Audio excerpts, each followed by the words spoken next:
Old red-haired world leader that they had Tartarian with a and beard. barbarian explained by Here's another Narco one. Follow the Longo. beards. Okay, if you're into Tartaria, you should be into Barbaria too, because they're the same word. Tartaria means east of Rome, because we have a Roman history, guys. Remember, we have a Roman history.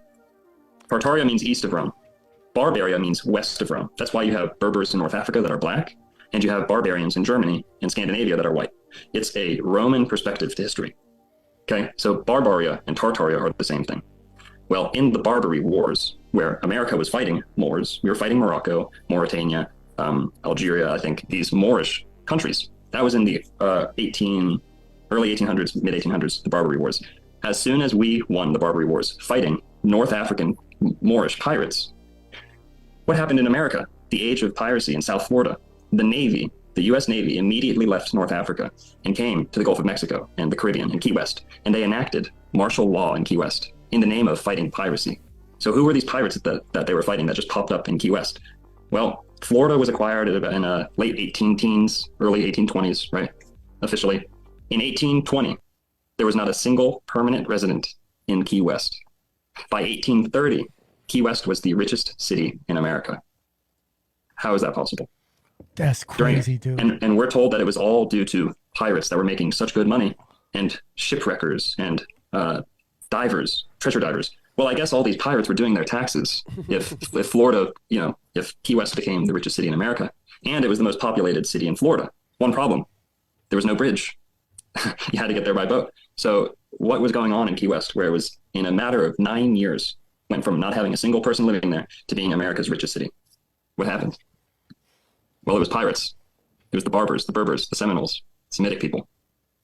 But they showed. Hold on. So you're saying? I think they moved in. They just moved in with all their pirate booty.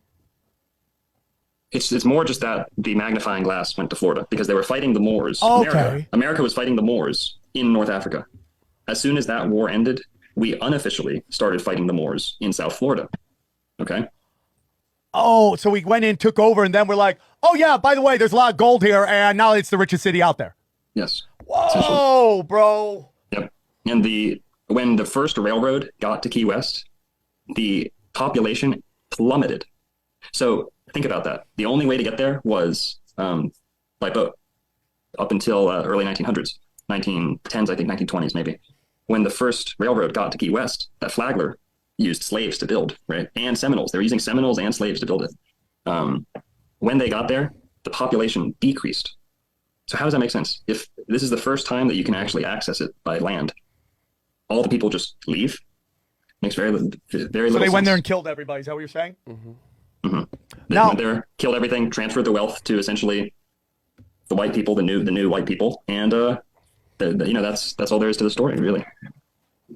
Oh my God, dude, this is just so fucking blows my mind because, like, this is Sam speaking. There's been a giant psyop against the black community, this victimhood put on them that they all came here in a fucking boat, defeated and turned into slaves, right? When in reality, they discovered America and were here before a lot of people.